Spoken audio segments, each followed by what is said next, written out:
Welcome to Water into Wine, a podcast with Father Charleston Wilson, rector at Church of the Redeemer in Sarasota, Florida. I'm Greer Ferguson, the communications director at the church.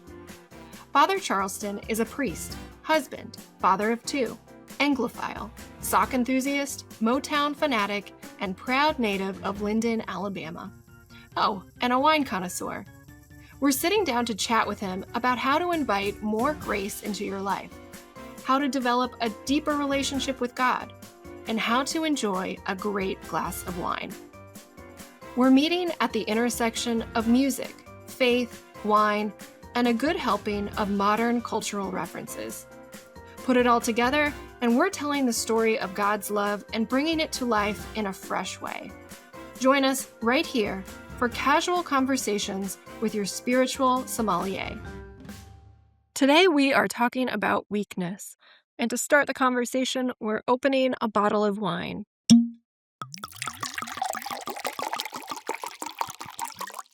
What are we drinking, Father Charleston? Hey, Greer, thanks for being here, and to our wonderful listeners, and Ron Reed, who's here with us to make us sound good.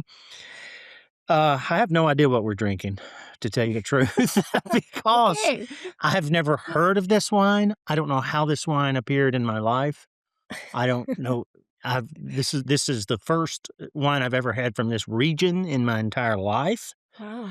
I don't know where it came from. I asked Malaysia. This appeared. I recently got back from some work travel, and I said, "Did you buy this?" And she said, "No, I didn't." And then I said, "Well, did someone bring this?" And she said, "I don't know." And then I said, "Well, did I buy it?" And she says, "Well, you certainly know I don't know that." I don't know where this came from. So an angel may have dropped it off, It or was at your someone house. gave it to me at an event at our home or something. But all that's Okay. to say, it's from 2016, so it's got a little age on it, 10 years.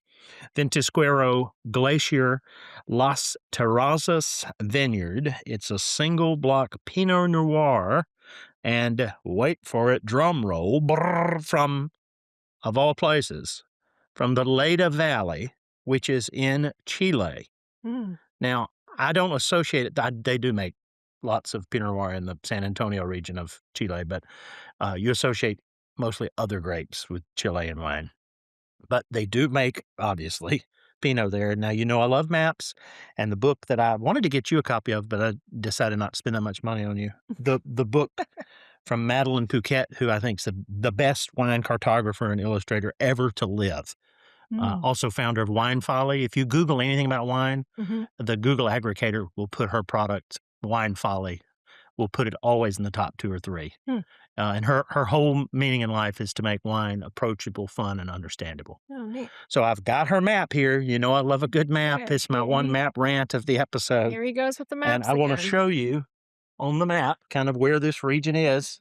This is really helpful for It's really helpful for our listeners who can't see. Yeah. Yeah, so that's why I'm doing it, to be very extra helpful. Santiago. There it is. And it's go towards the coast. Okay. San Antonio. Going west. Right, so kind of kissed by the ocean. Okay. And inside of that, a tiny area called the Leyda Valley. So it's right almost in the middle of that long, squiggly country that looks like a big worm in South America. Okay. And so it's the name of is Gray the name of the company? The company, if you will, the maker is Ventisquero, which is at the bottom, and they have a range of products. And this is their gray, they call it their gray Pinot Noir from Las Terrazas Vineyard, which is just a single site. So all of the grapes come from one site, not from a place spread up and down the road or multiple regions. And it's not from a glacier. No, but all of Chile was a glacier at one time. Oh. So I suspect that's a play on it, that whole mountain range. Okay. It's before we taste it, I usually wait to tell you details like this, but since I didn't know anything about it, I had to look it up. It's about $20. Okay. 100% Pinot Noir, and it's supposed to be known for sort of a very balanced, juicy, with a little bit of oak influence. So maybe we wouldn't call that as Burgundian, as French in style, maybe a little more New World in style. That is the New World. So we'll see. I've never had it, never heard of it, but that's what we have. Well, the description sounds good. Yep, and it's got some age on it, so we'll see. I am actually a little worried about the storage of this one. Okay. Why is that? Because I don't know who gave it to me and how they store their wine. Okay. and it Well, what looked if like it it was just a came little. straight from a grocery store or a I can't produce imagine a store? 2016 sitting on a shelf that long. Oh, okay. I think if I think it would have gone kind of off in a hot grocery store for 10 years, and I don't think Okay. inventory controls, they would have let it sit there. Okay. Okay. Um, So you saw that the yeah, wine the was wine was below what we were talking about, dear listener, is that the wine was a little below the cork for my liking, indicating maybe a little oxidation. like the wine line was an inch or Yeah, so below the it bottom of the before cork. what I like, a little bit below what I like, but the cork is just fine, as you Mm. see. Meaning the wine hasn't bled into Meaning more. it didn't fall apart, it's not dry. Okay. It was still getting contact with the cork, Okay. which tells me a hint that it was actually stored at least on its side like it should have been. Okay. The cork is still moist, it's in good condition. Okay. Okay. So it just may have Good been sign. just a touch low on the pour, which can happen. Okay. So not necessarily a May bad not be at all. sign. It may not be evaporation at all. Okay. Okay. It just may not have been filled enough. Okay. But evaporation can be bad. Can be, yeah. You expect it as the wine gets older. Okay. But if That it's too makes much sense. too soon, then that's a sign that it's faulty cork. It's probably gone off. Okay. And why did you pick this wine for today's episode about weakness? Well, I think that if you want to make it a contrast to things like thick-skinned Cabernet Sauvignon or some of the more thick-skinned Nebbiolo grapes, which can take harsh conditions with no problem, Pinot Noir is the opposite. It's a thin-skinned grape. It's sensitive. To even the slightest environmental shift in a word, it is known as sort of a weak grape. Mm. It's can't take too much without buckling under some form of pressure. Okay. But I will get to, I hope, a place where I can prove that in the glass, however, I hope we can turn weakness on its head instead of making it this scary boogeyman under your bed, and Hmm. so you have to leave the closet door cracked with the light on. I'm hoping we can recast weakness in a biblical framework, which actually makes it ironically and paradoxically a strength because Mm. it opens us to God. Hmm. And likewise, in the glass, Pinot Noir can prove that wine doesn't need to be tough, a big, big, tough, macho man. It does not have to be macho man Hmm. to be great. Hmm. And so that's the very fragility that allows this wine to achieve the level of complexity and beauty that only Pinot Noir can, Mm. that other more powerful, quote, grapes cannot achieve, is really the liquid testament to the idea, really which we could set the whole backdrop of this episode against Corinthians, where St. Paul is talking about having spoken to God about that famous thorn in his flesh, and God tells Paul, listen, my power is made perfect in weakness. Mm. And this is the liquid Pinot Noir is the liquid equivalent of that biblical truth. Now, so there you go. Should we try it? Please. Okay. So help me God. So a nice, good smell. Okay. You should be getting, I smell coffee. do you? I do too. Do you? I do. Oh, I get a little coffee too. That's wow. probably from this wine I read spends like a year with French oak. Mm. That can be a little bit from that, but it definitely has a coffee smell. Like coffee beans. Mhm. Yeah. It does. That's from oak contact because that's not something you would get in the fruit or the soil. Why does oak smell like It'll coffee? sometimes come off as vanilla, sometimes as coffee, sometimes as nuts. But in the fruit, what do you get on the fruit end? It's not that you really. I can't get one single fruit. If I said anything, it'd be mixed red berries cooked a little bit. um, I mean, currants, yes, I don't eat a lot of currants, but yes, I do get it. Cooked apricots and cooked cherries, prunes. prunes. Yes, I agree with you totally. Strawberry cola, Sure. Tab from the '80s, the Yeah. soft drink, actually, doesn't it? Don't you get that a little bit? Hmm. All right, I have to take a drink.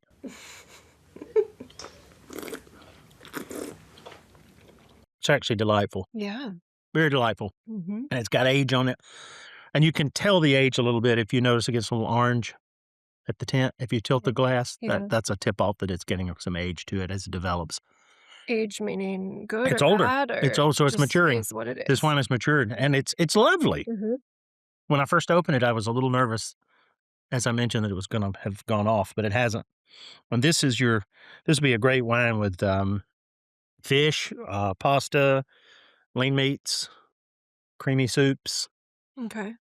Um Variety of Mhm. It's very nice, and yeah. if you had some acidity can handle this. Mhm. Um, you could take a little bit of an acidic dish, but it's great.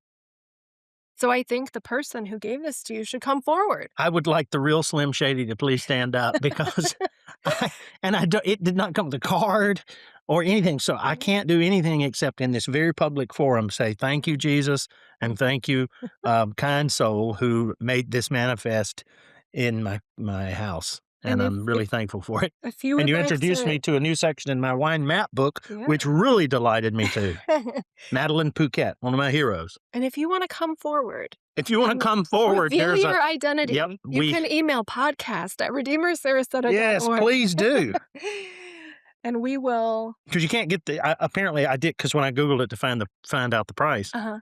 I, can't get this year because this is an older year, it's 10 Mhm. years old, but you can get the new one, which I've not tried, but I think I will now, Yeah, yeah. and it's about $20. Well, you've changed this person has changed your life. Truly, So, for the better.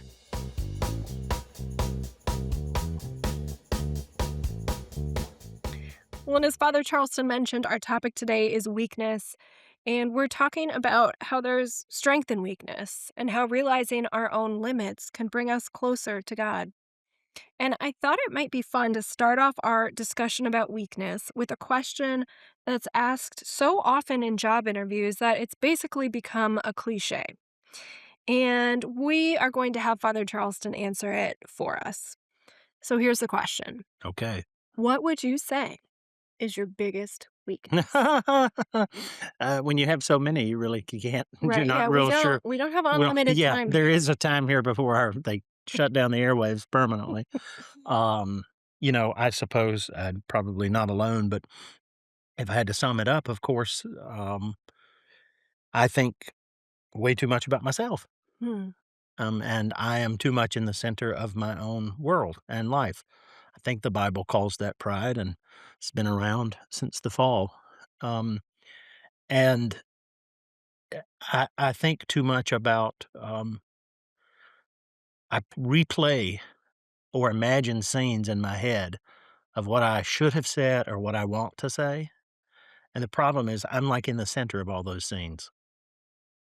And my wife, is very, very helpful.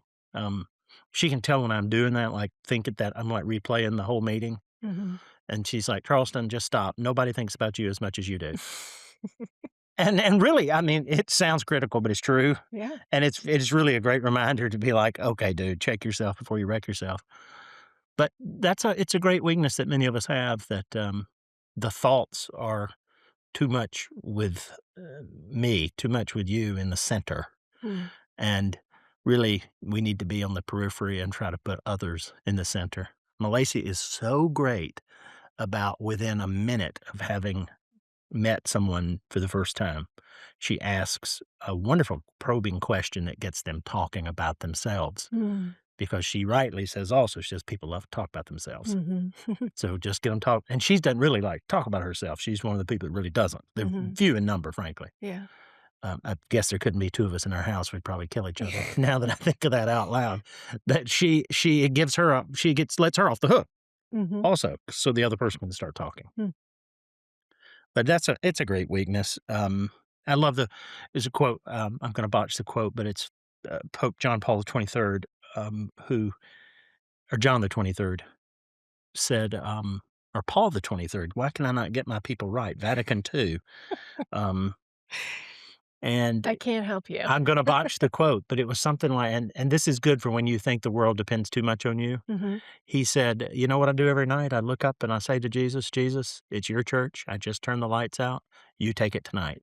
And that's a healthy it's John the 23rd. Maybe We're run gonna see Riedel. yeah, we're gonna Yeah, see I've got our if Run engineer Reed doing homework over here. can help John us the out. 23rd. John the 23rd, and he had a great something quote like that. It's your church, Lord. You take it. Uh, I've turned out the lights. It's yours tonight. And that's a great way of sliding yourself out Yeah. for those of us who think too much about ourselves. Yeah. And I like that trick of Maurice's. That's good. I wanna remember that. It's good. It's really good. Mhm. And I hope we'll, and I think we're already working at it. We need to learn in this world as Christians to flip this whole paradigm. We think if we're not Hulk Hogan in our spirituality or just in life in general, we see weakness as this horrible thing to be avoided, like influenza B. Mhm. It's not. Weakness is actually to be embraced Hmm. because you heard Jesus say it. You heard God say it to Paul. That's where the power gets made perfect. God, if that's the canvas in our lives, you'll see the hand of God so clearly. But when you and I are trying to be God, to try to be in the very center of the world, Mhm. isn't that called solipsism? Is the mental illness from Latin solus ipse? That you can get so self-absorbed that you cannot make meaning apart from yourself as seeing yourself in the center of everything. That's being solipsistic. If you're telling some if you're solipsistic pig, they probably would have to go look it up, but it's much I hear that meaner. every day. It's meaner than jerk and a host of other swears. Um, and so we've got to learn to just flip this. And Christianity flips things like that all the time. We call death death, and get real sad about it. And we're black, but that's the doorway to life. Hmm. It's what Scripture tells us. We moan and cry on Good Friday and wail, but that's the salvation of our souls, and it's turned into Easter Day. We've also got to learn to take this weakness bit Yeah. and run up and give it a big old hug, big old bear hug, lean into it so that we can see the hand of God in our lives. Yeah. It's easier said than done, I think. That was a great hit. An oldie. Easier said than done. Bum, bum, bum. Yes, but it is easier said than done. So we But no sorry. no, go ahead. Well, that's the trouble with preachers. They love to preach. I've noticed that. There's a place that's good when what I'm trying to say, maybe this is more cogently expressed, that when you reach the end of your own strength, and if you haven't yet in life, I don't know, dear listener, you will at some point. And whenever you do, you actually can find it a place of freedom and comfort that a moment of weakness can bring. You will sense God's presence. I promise you. You just have to trust me in this. You will sense Jesus sitting with you in that MRI machine, holding your hand, if you will accept you have passed the limits of your strength. And you will feel immediate comfort and peace and hope and joy and love and all the things that you really want to feel, but you can't because you are so wrapped up in projecting your Hulk Hogan spirituality before God, who does not ask that of you. Mhm. And, has anybody ever told you that God's love letter to you has never been about your strength? If you read the Bible, God's ultimate love letter to humanity, you will find out it's not about Greer's strength or Charleston's strength. It's about God's strength. And you can't discover that until you, frankly, feel a little weak need.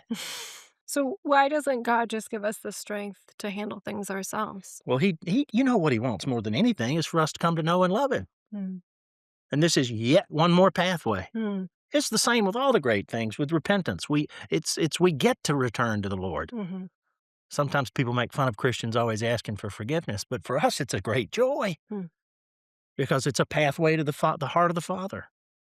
So have you ever reached the limits of your own strength? I'm in a position, and I think everyone, when they're honest, is in a position in their work and in relationships and in their health and in their family life. I think we are daily given the opportunity to recognize that no human agency and good attitude and quick fix is going to work, Mm. and that it's going to take the hand of the divine. Yeah. So it's not just in those big They don't need to be moments. huge It's moments. yeah. It's in the very little things that I can't sort. And St. Paul finally made it to a point where he even said in Corinthians that he will boast.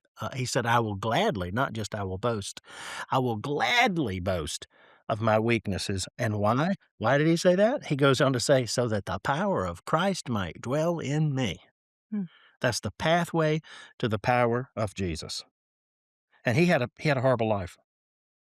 I mean, it was not all glam. Mhm. Shipwreck, snake bites, beatings, imprisonments, ultimately martyrdom. It was not all sunshine,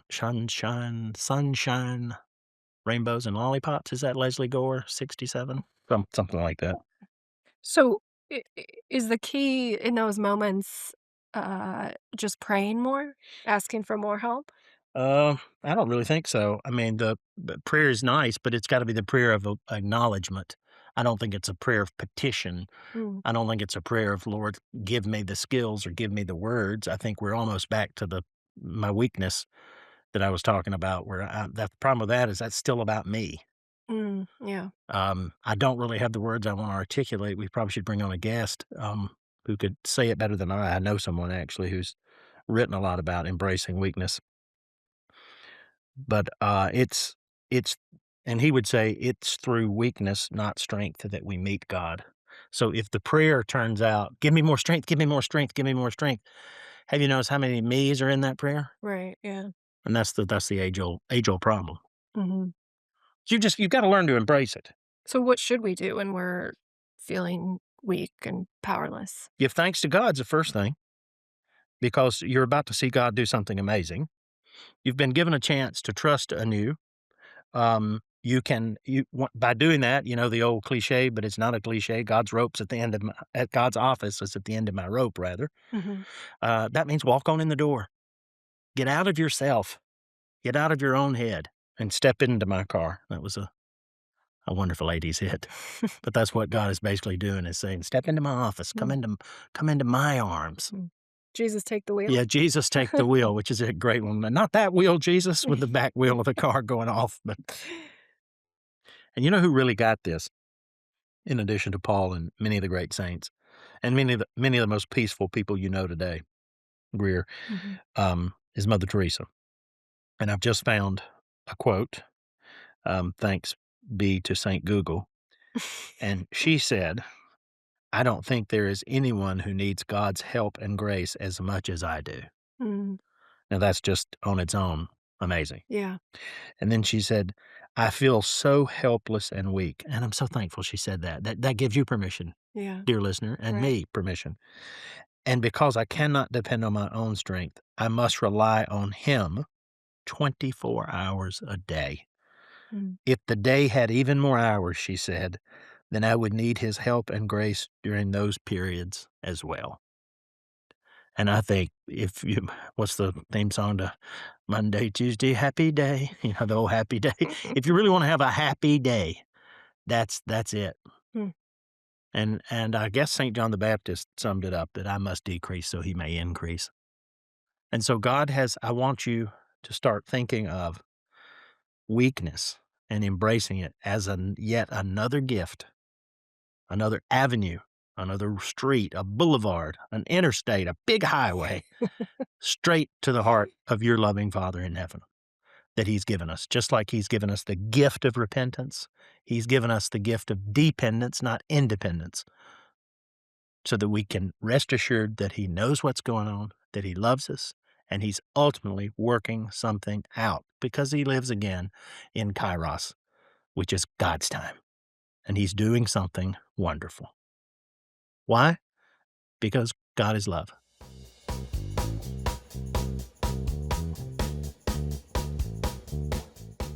Now it's time for a listener question. And here it is. How do you go about picking a wine to order when you're at a restaurant? What do you do when a restaurant has a really long wine list? What do you do when a restaurant has a really short wine list? Oh, these are fun questions, because I love picking out wines. If I know where I'm going and I know well in advance and I know the restaurant maybe is known for its wine program, Mm-hmm. one of the great things about the internet is you can get online and look way ahead. Mm-hmm.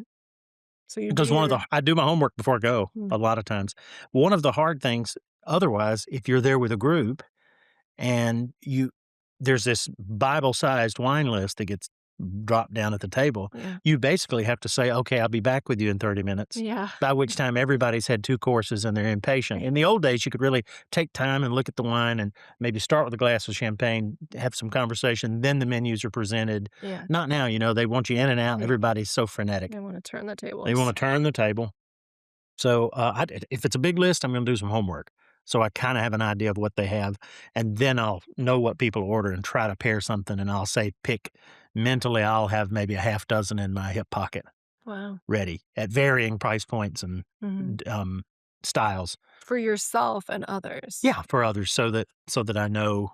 I try to do something that's to go with the food. I don't want to mess up dinner. Right. Because you can mess up the food with the wine. Right. And then and something we should, if you're in a place that has a big program that has a sommelier on site, use that. They're there to help, not hurt. They're contrary to popular opinion. They're not there to upsell. They're there to help you discern what you like, and what you like is great. So they'll ask you about. They'll ask you. Yeah, taste they will. A good one will steer you in the right direction. You'll be very, very happy. If it's a short list, those are always funny.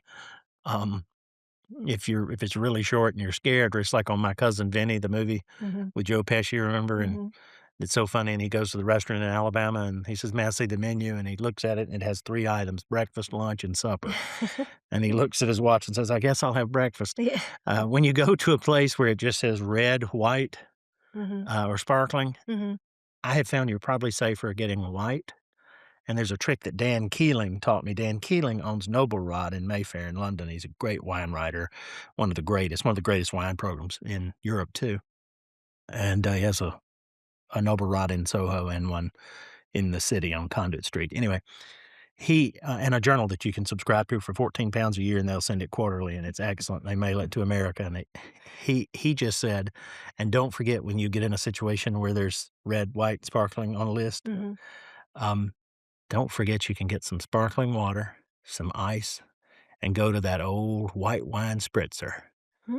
And he did his homework and discovered that was invented in Austria. I thought it was sort of an 80s American thing just to cover up bad tasting American Chardonnay, but no, it's Austrian in origin. So when at risk, and you think that maybe the red wine's been stored in the furnace, or it's just total plonk, and the sparkling is like gone off Prosecco from when King George III was the monarch, you need to just have a white wine spritzer. Okay. Be simple. Don't be embarrassed. advice. Yep. Okay. And that also works for a lot of times at big convention style things where it's, pressed chicken and yellow rice for the entree, and the red wine is served at 96 degrees.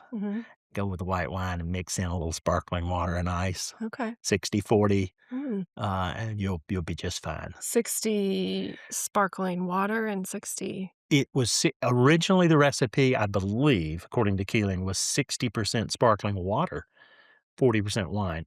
I do it the opposite. I do 60% white wine, 40%. Why am I not surprised?